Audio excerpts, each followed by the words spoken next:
Good morning, children. I welcome you all to today's video class. In today's video class, you are going to learn two poems. The first one is Mystery of the Talking Fan.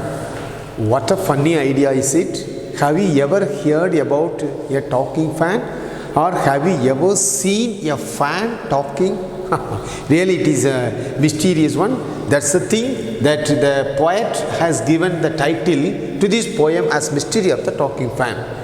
Okay, children, see, many things, many objects, many man-made objects we use in our day-to-day life. We use many man-made objects.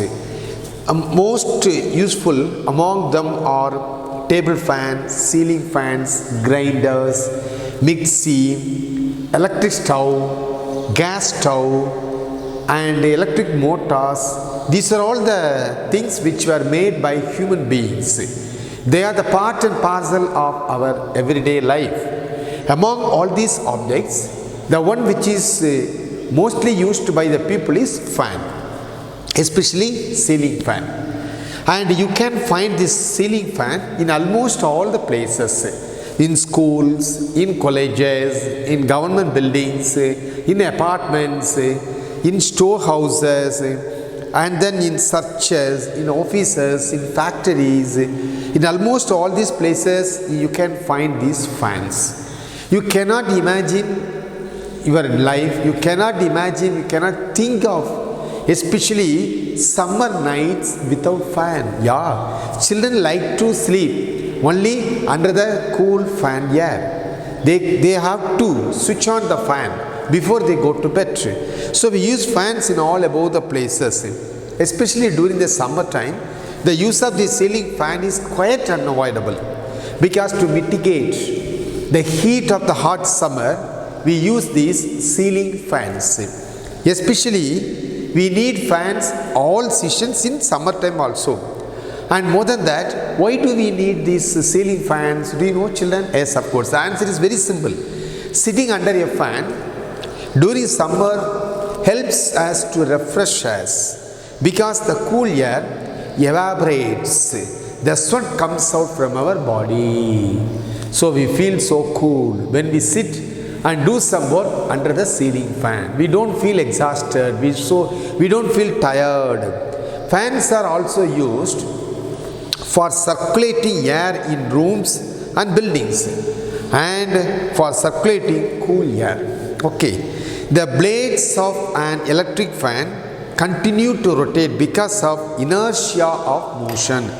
Let me show you a picture. See, this is a picture of an electric fan and it depends upon the electricity for its rotation. It is a ceiling fan. The ceiling fan has 3 blades and some pictures has also been inscribed on the leaves of these fans. So children, especially during the summertime, they like to sleep or they want to have fan air in the room where they sleep. Fans generally have switch to run.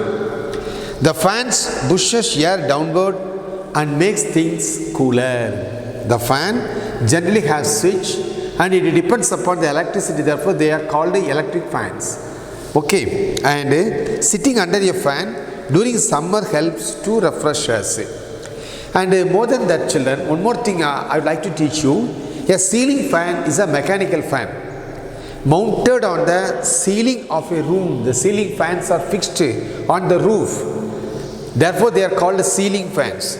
Or a space usually electrically powered. These ceiling fans are electrically powered. The rotating plates circulate the air in the room. Fans are used for circulating air in rooms and buildings. Okay. And then, so now you know crystal clear the fact that everyone needs fans, maybe ceiling fan or table fan. But ceiling fan is more comfortable than the table fan. Okay, and risk in the ceiling fan is also less as compared to the table fan. Children won't touch it like that. Okay, fine. So we use these ceiling fans especially in the summertime. You cannot just think of summer night without fan. Okay, fine. And they depends upon the electricity for its rotation, therefore they are called electric fans. And more than that, they are mechanical fan, and they help us to refresh during the summer time. When we have some work for a long time, if we sit under the ceiling fan, we don't feel exhausted. And the fans are used in almost all places. Nowadays you can find these ceiling fans even in the huts also. Especially, yeah, of course. Okay, then everyone likes new fans. Okay, children? Yeah. If your father brings new fans and fixes on the roof, on ceiling, immediately you will be so happy. Oh, new fan we have in our house. Immediately you will tell your friends, do you know, my dear, we have new fans in our study room, we have new fans in the veranda, and in the drawing room. Immediately you will share it with your friends. So everyone wants to have new fans, and especially they want to have some inscriptions of the pictures on the leaves of the ceiling fans. Suppose if this is the same fan, sometimes if you buy a new fans from the store, you can find some pictures inscribed on the leaves, especially on the mounts also. It looks so nice. Okay, fine. And especially new fans with the designs carved on the leaves. And why we prefer new fans to old ones? Do you know the reason? Yeah. New fans life is long. It comes for a long time. And it doesn't produce any sound. It produces good air. It circulates air perfectly. So everyone wants to sit. Everyone wants to feel the cool air produced by the new fan. Okay, but what happens after some years together, if you use the new fan, it becomes old. It becomes old. It develops all sorts of problems in course of time. It produces sound. Then it is to be repaired by an electrician or mechanic. Okay, so this is a brief, I would like to say this brief idea before to start the poem. So this poem is about a fan. The fan which is fixed on the ceiling of a poet's house.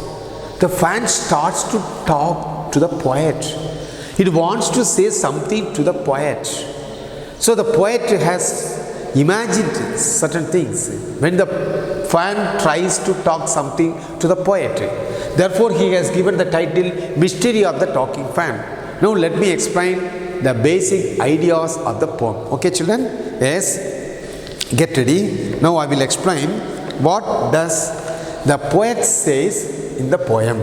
Why he has given the title Mystery Talking Fan. Fan never talks because it is not a human being to talk. Only among all the man-made objects and among all the living beings, human beings only can talk. We have given such a gift by the nature of God. Okay, fine. The poem beautifully captures the movement of much familiar and mundane objects around us, which in today's time is a very essential part of our life. The poem discusses the movement of a ceiling fan. Movement of the ceiling fan. The poem, movement of the ceiling fan. The poet discusses the movement of the ceiling fan. The poet discusses the sound made by the ceiling fan, comparing it to the human chatter, though unknown and incomprehensible sound of the ceiling fan. Sound of the ceiling fan. So as I told you already, a new fan will never produce any sound. It rotates smoothly, but continuous use of a fan for over a long period of time, then what happens? It will become old, so it needs some repairs, so it develops some problems, then it produces the sound also. So the fan which has been fixed on the ceiling of the poet's house has been used by the poet for a long time. Therefore it starts to produce some sounds. When the poet listens to the sound produced by the fan, he starts to imagine, oh, the fan wants to say something to me. What a nice thing it is.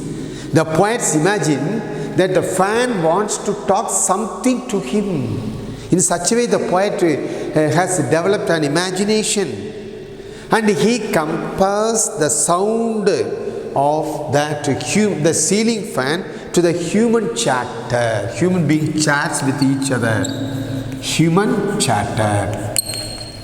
Could you follow me, children? So here, the poets compares the voice of the sounds of the fan to the voice of the human beings. That's called human chatter. But he couldn't understand what the fan wants to say, because it is incomprehensible. He couldn't understand. He couldn't understand the theme, what it wants to say to the poet. Incomprehensible. Incomprehensible. But the poet understands that the fan, the sound, through the sound he imagined that the fan wants to say something. Wants to say something to the poet. It wants to chat with the poet. Human chatting. So the human chatter, though unknown and incomprehensible, the poet closely observes the movement of the fan. It produces noise. The poet personifies the fan as human beings. Personification. So, fan is personified as human being, as human. The fan is personified by the poet as human. What is personification? Giving life to inanimate objects. If a non-living thing is considered as living or living beings, then it is called a personification. Here the poet personifies the fan as a human beings. He closely observes the movement of the fan. He compares the noise of the fan. He compares the noise of the fan to talk or speech of human beings. The poet uses his imagination, and he further says that the fan says something to him. It talks to him. The sound of the fan seems to the poet as it chats to him. The poet gives human attributes to talk and chatter. That is human attributes. The word is important. Human attributes. Only human beings can talk. Only human beings can chat with each other. Here, through the sound, the poet thinks that the fan wants to chat with the poet. Therefore, he gives human attributes to fan. It wants to talk, wants to chatter. Chatting with and talking to one, human attitudes. Okay. Here, the poet personifies fan as a human being. And he compares the sound produced by the fan to the speech or talk of the human beings. Could you follow me, children? The fan becomes old, therefore it produces some sound. When the poet observes the sound closely, he imagines that the fan wants to talk to him. The fan wants to say something. The fan wants to chat with the poet. So he gives the human attributes to the fan. Here the poet personifies the fan as a human being.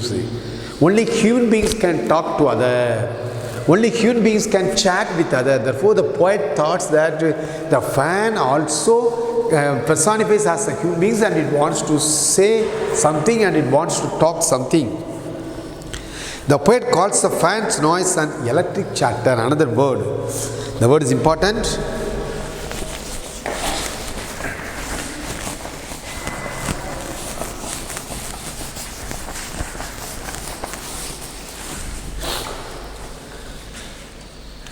The noise of the fan. This is called by the poet electric. This is called by the poet as electrical chatter. Why he calls this sound produced by the fan as an electrical chatter? Could you understand, children? Because the fan depends upon the electricity. It gets its power from the electricity to rotate. Therefore, he says that talking fan, it created chattering noise, and the fan runs on electricity. So he calls it electrical chatter, electrical chatting. But he could not quite understand what the fan was trying to say. So he also calls the chatting as mysterious. See, the three important points you have to note it down, children. Here the fan produces some sounds. The sounds is compared to the talk of the human beings, the voice of the human beings, the chatter of the human beings.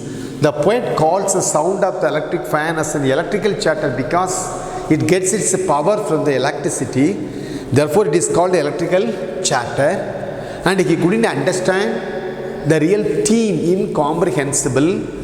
Therefore, he says the sound of the fan as a mysterious one. When you call something as mysterious, when you cannot understand, when you could not say what it is or what it is about, when you don't know all these things, simply you will say that it is a mysterious one. In the same manner, the poet could not understand the theme of the sound produced by the fan. Therefore, he says that it is incomprehensible, it is a mysterious one. Okay, because the poet feels that the fan was trying to convey some message, but he could not understand. Every moving object usually disturbs the air around it, every moving object. It is just like a ship in the water which throws waves of water all around. If you watch just the movement of the ship, it throws the waves of the water on both sides. In the same way, every moving object disturbs the air around us. Here the poets compares the gentle movement of the fan to the ship which throws the waves of water on both sides. The fan moves very quickly. The disturbance in the air around is much. Okay, next, what happens? Now the people know that the fan was demanding oil. Now the people comes to know why it produces the sound. Immediately you too will identify what you will do. Suppose if the fan in your house produces sound, you will call your father or mother, mummy, come here, father, come. See, the fan produces such a noisy sound. It is so silent fan before a long time, but now it becomes a noisy fan. Just to find out that what is wrong with the fan, immediately you will say to your father. Then he will call the mechanic. Mechanic will come. Then mechanic will come to know, yeah, it demands oil. Ever since it functioned in such a smooth manner that no noise could be heard, the talking fan becomes silent. So now they applied some oil. So when they applied oil, ever since it functioned in such a smooth manner, no noise thereafter is produced because it demands oil. The oil is supplied. They drop the oil. Now the poet called the fan a talking fan because it created chattering noise. But now he calls his fan as a silent fan. But when he called the sound as mysterious one, now he says the mysterious has gone because the fan starts producing the sound. So fan don't talk, but it is possible to imagine that they do. So the talking fan seemed to be very noisy and continuously chattering. Perhaps besides the poet, the others could near it too. Though the poet was curious, she never made an attempt to understand. Now the talking fan becomes silent fan because it supplies the oil. So fans are lifeless objects. You know that? They cannot talk sensibly. But the motor inside the fan sometimes starts making harsh sound. The fan started running still as water now because oil is supplied. The mystery of the fan was spoiled as soon as the sound stopped. What a gentle theme of this poem. See, I will show you see. This is a new fan, children. See, this is a new fan. It doesn't produce any sound. It rotates smoothly, gives good and fresh air. It helps us to refresh ourselves during the summertime. After a long usage, it becomes old like this. Then it produces good sound.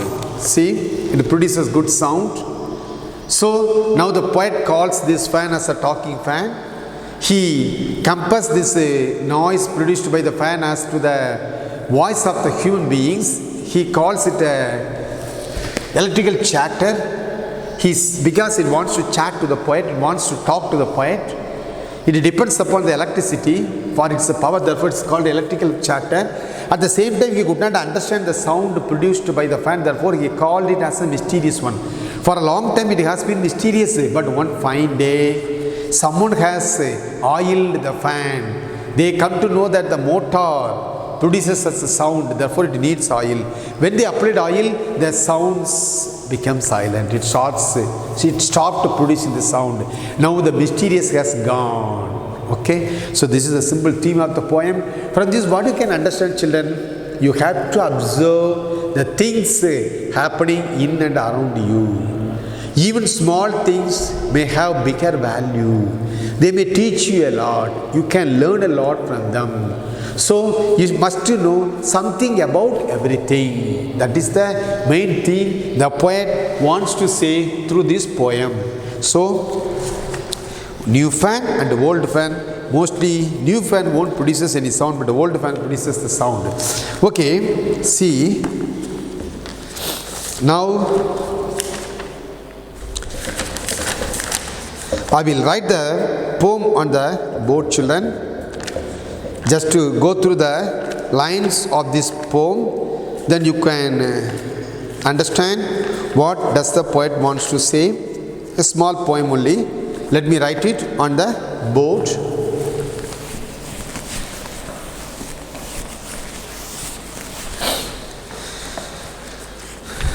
See, once there was a talking fan. Once there was a talking fan. Once the fan produces a sound in poet's house, he called that sound chatting as electrical. His chatter. He says the sound. He compares the sound to the human beings who wants to chat with others. He called the chatter as electrical chatter because it gets its power from the electricity. I couldn't, third line.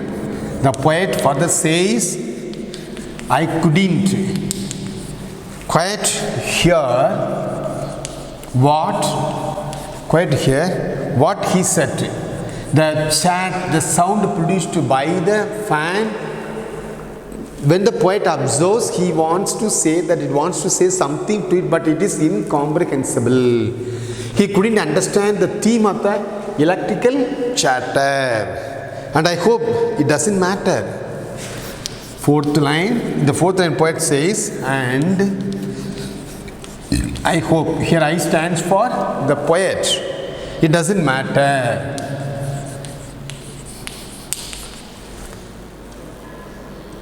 It doesn't matter. Though he couldn't understand the theme of the electric chatter, he least bothered about it. He tried to understand what is the theme of the poem. And in the fourth line, he further says, because one day somebody oiled. Someone finds out that it needs oil. They supplied oil. They dropped some oil. See the lines.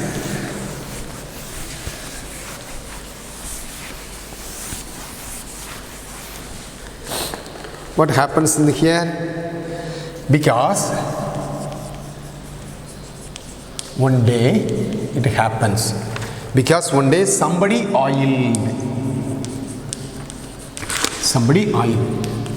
Some comes to know that its motor becomes owns out. Therefore it needs some oil. They dropped some oil. His little wheeling motor. His little wheeling motor. Now it stopped producing the sound, and all the mystery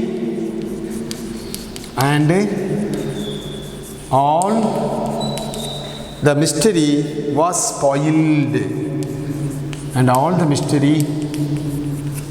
spoiled. He ran as still as water. He ran as still as water. You know the still water, it doesn't produce any sound. Still water doesn't produce any sound. In the same, like a still water, it starts to rotate without producing any sound. Before, when it produces a sound, it has been maybe compared to the ship that produces the waves of water on both sides. Okay, children. So the poet of this poem is Maudie Rubin. Okay, fine. I hope all of you could understand this poem well. And this poem, in the poem, the three important points. The poet personifies the fan. The sound produced by the fan is compared to the chatter of the human beings. It is also called electrical chatter. It is incomprehensible. It is a mysterious one. Finally, when oil is applied, it stopped producing the sound. The mysterious has gone out. Thank you, children. Let me explain the next poem. What's the next poem? I hope you are very eager to know what next poem our teacher is going to teach today in today's class. Yes, children. I know that you are very eager to know the title of the next poem. Next poem is, let me write the title, Garden Snake. Wow, snake. It's a mysterious one, garden snake. You are afraid of seeing a snake. You are afraid of going very close to the snake. Everyone has the same fear in their mind. Once if they happen to see a snake, immediately they want to run away from the scene. The poem was composed by the poet Nuri El Soni. Okay, here, once the poet, in this poem, have you ever seen a snake fighting a mongoose? Have you ever seen, children? Some of you may have a chance to view it. Some of you may have a chance to observe it. A fight between a snake and a mongoose, or getting into a hole, or swimming in the river. Everyone, almost everyone, believes that snakes are dangerous. No doubt, no second thought. We believe that snakes are dangerous because it is venomous. Single bite of the snake causes the death. Fatal bite, it is generally called. Some are most, some are not. But all snakes are not poisonous snakes. Some snakes are poisonous, some snakes are not non-poisonous snakes. They are not harmful at all. So this poem gives a chance to the children to understand the nature of the snakes. Before to teach you this poem, I would like to say some facts and fallacies about the snakes. I have collected all these informations. See, before that I would like to show you the picture. Very interesting. See this picture. This is a garden snake. See this picture, children. Wow. See, the very sight of the snake make everyone to get scared of the snake. The very sight of the snake. Once if you happen to see these snakes, this type of snakes in your garden, immediately what will you do? You will run away from the scene. Yeah. Everyone will do the same because we have the fear of snakes, the idea of fear of snakes in our mind. So everyone, no one dare to go near to the snakes, especially snake charmers. They are trained people. They can be very close to the snakes. They catch the snakes and they play with the snakes like that. So see these snakes. Okay. Now there are around 3,000 different species of snake in the world. Do you know that, children? 3,000 types of snakes are living in the world. 3,000. Snakes are not aggressive always. Snakes are not aggressive. Snakes are mostly solitary animals. They live alone. They don't have their own family like that. The animals, that is the lions, the tigers and the other animals, they would like to live in family. But these snakes, you cannot find snakes living with family members. Snakes are mostly solitary animals. Snakes are reptiles. That you know that. Snakes are reptiles. They were existing in the world around 100 million years, not 1 or 2 years. You know that it is a very mysterious one, children. More than 100 million years the snakes are living in this world. Snakes have no external ears, but many people have such doubts in their mind. Snakes could hear the sound when a snake charmer uses this, the produces a sound through pipes, it starts to swing according to the tune of the snake charmers. It is fallacies, it's a false ideas. They have no external ears, but they could easily understand. They do have an inner ears. They could easily understand. They could easily smell the sounds, the vibrations through its internal ears. They don't have an external ears. Snakes do not have good eyesight, but they respond to the movement. That's very important. Snakes have eyes, but they don't have such bright eyesight. Even do you know, children, when a snake comes towards to you, if you stand like this, it couldn't differentiate whether it is a tree, whether it is a human beings, or whether it is a stone. It couldn't recognize because it has poor eyesight. Snakes do not have eyelids. They don't have eyelids, but we have eyelids. Snakes have special glands and teeth. Its teeth are generally called fangs to inject venom into their prey. I will write that word. Snakes have special glands, teeth. It's called fangs. It is called fangs. It injects venom. So through the fangs, it injects venom into its prey, into their prey. Snakes have a very acute sense of smell and taste. Yeah, acute sense of smell and taste. Acute sense of smell and taste. Okay. And snakes are carnivorous. Meat eaters. Snakes are carnivores. They are meat eaters. They catches and eats frogs, rats. Snakes can be venomous or non-venomous. Snakes can be venomous or non-venomous. There are over 700 species of venomous snakes in the world. Do you know that, children? About more than 700 species of venomous snakes are living in the world. Pythons, they are non-venomous snakes. But they kill the prey by tightly wrapping around it, crushing and suffocating. Pythons.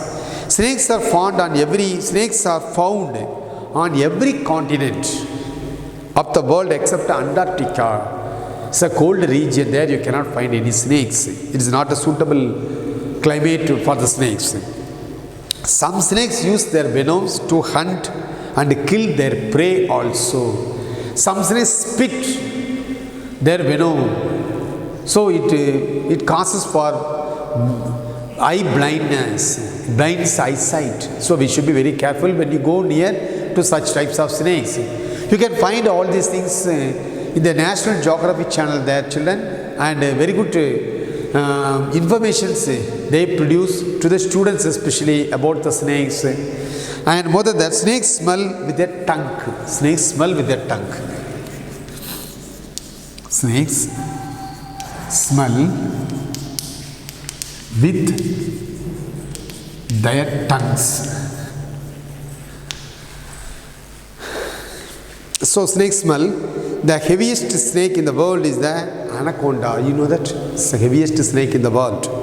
And it's weighing over 595 pounds. Snakes sleep with their eyes open. This is another important information about the snakes. What are snakes afraid of? Snakes are so dangerous. No doubt. Many snakes have venom that often kill in a matter of minutes. A single bite of a snake causes for death. So we should be very careful. And World Health Organization, WHO, 600 of 3,000 species are venomous. They have given recently a report. 600 types of snakes. 600 types are venomous. They are dreadfully dangerous venom. Out of 3,000 species, only 600 are venomous. Snakes are 5,000 times more dangerous than sharks. 5,000 times more dangerous than shark. Even you can escape from the shark, the bite of the shark, and you can get treatment for it. But the bite of the snake is very dangerous, very harmful. It's a fatal. immediately the patient should be taken to the hospital. Unlike human, snakes do not drink milk or seek revenge. Many people have false ideas.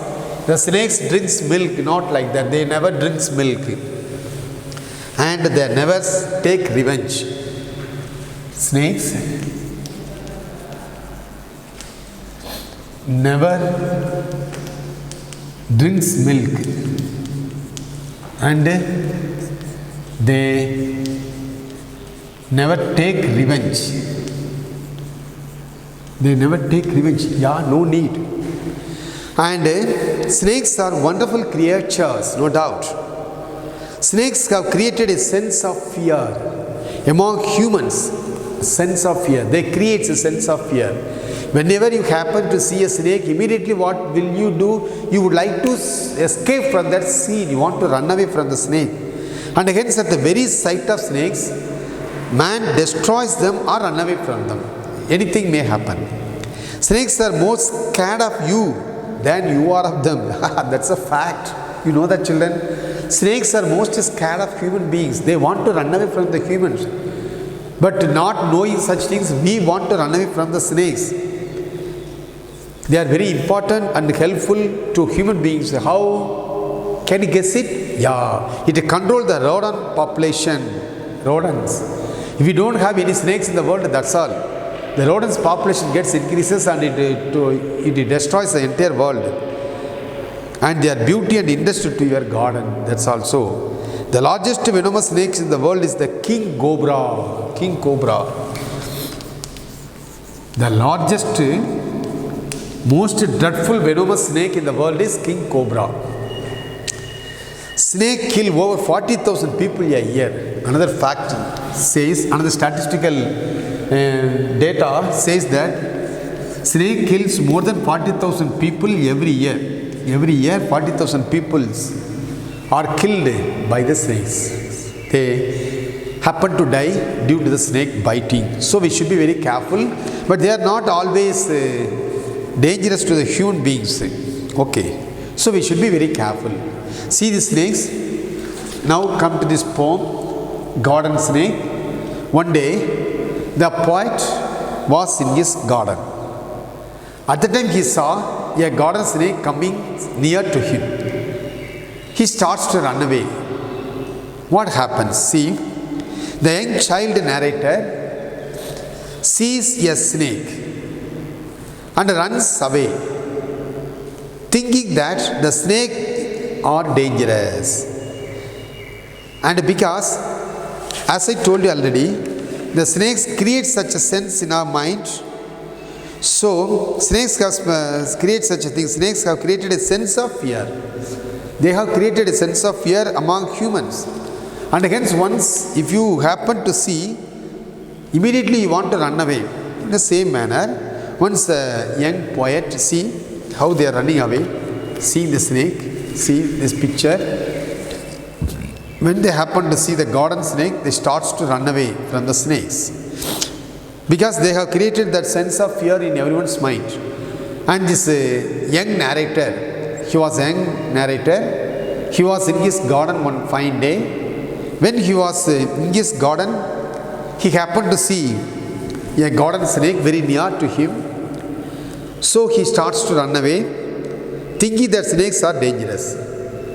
When his poet's mother saw these things, his mother, however, tells him, he calls her son and tells him that all snakes are not dangerous. Some particular kinds of snakes are not dangerous, but they are good also. They are not dangerous. They eat nothing, and especially the garden snakes, they don't eat anything, only they eat insects. They depend on insects for their food. So thereafter, he develops some confidence and courageousness and boldness in his mind. The word emboldened, the word of his mother emboldened the poet. Oh, the garden snakes are not dangerous, they are not harmful, they are not venomous, they only eat the insects. So now the poet became a little bold. So now he never starts to run away seeing the snakes. Thereafter, the narrator no longer afraid. He used to stand aside. He used to descend aside and see the snakes wiggle. The gentle movement of the snake is called wiggle, like this. When the snake moves like this is called wiggle, the gentle movement, pressing its stomach on the floor. So you should stand aside and see the snakes wiggle in the grass. Every time the narrator sees the garden snake, he reminds himself that there is nothing wrong. This is just a harmless garden snake. Every time when the poet sees the snake, garden snake, crosses him, he recollects, he reminds the very words of his mother that nothing is wrong because it is just a harmless garden snake. Harmless garden snake. Now the poet becomes a little bolder. So snake has no leg or feet, it wriggles on the surface. So the gentle movement of the snake is called wiggles because it has no legs or feet. The narrator thought the snakes to be dangerous, and in the initial stage he ran away because of his fear he had developed in his mind. First time the child sees the snake, he is overcome with the fear. It is quite common. However, on being told by his mother that that particular snake is not dangerous, the child becomes comfortable. The next time he encounters the garden snake, and the young child narrator, in his ignorance, out of his ignorance, had assumed all kinds of snakes are dangerous. However, from his mother, he learned that not every kind of snakes are dangerous. Some are very friendly. It makes him peacefully admire the garden snake. So thereafter he starts to admire the garden snake whenever he saw it. Next also, the narrator learned that it is important to gather knowledge about any new object or creature one encounters before making one's opinion. That is the theme, the lesson this poem teaches us. It is important to gather some ideas or knowledge about any new object which you come across in your day-to-day life. Creates an encounters before making one's opinion. Okay. And because snakes are dangerous and venomous, no doubt, but not all snakes. And its fear is generally instilled in everybody from his very childhood. We have developed such a fear in our mind from our childhood that snakes are dangerous, don't go near to snakes. Our elders told us like this. So the children's mother tells him that the kind of snakes that he saw was not so dangerous. It lived on insects only and did not harm others. Okay. Now I will write the lines of this poem on the board and I will explain, children. So it will help you to understand this poem well. So in today's class you learned more information about this snake. I saw a snake. First line. I saw a snake. I saw a snake and ran away. I saw a snake and ran away. Once the poet happens to see a garden snake in his garden and he starts to run away. Some snakes are dangerous. Some snakes are dangerous. Some snakes are dangerous. They say, generally it's a statement of the people. People say that snakes are dangerous. But mother says that, but what the poet's mother says,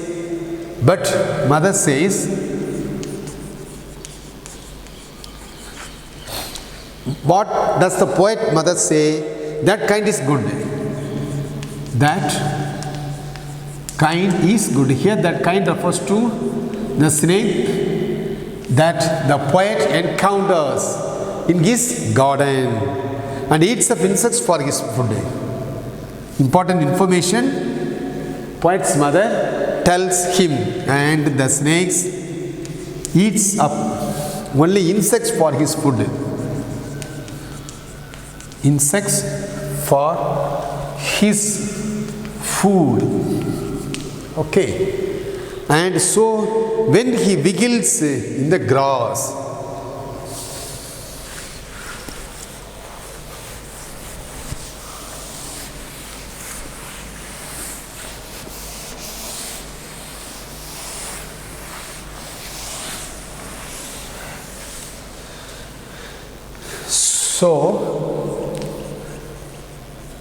when he wiggles, when he wiggles in the grass, the gentle movement of the snake on the grass is called wiggles, because it has no feet or leg to move or walk like us. I will stand aside. I will stand aside. When he learned from his mother that kind of snake, what he observed, what he noticed in his garden is not dangerous or harmful, then he wants to stand aside nearby the garden snake and watches him pass. And watches him pass. How it gently passes over him. And tell myself, when the snake crosses him, the poet says, and tell myself what he says. Myself, there is no mistake.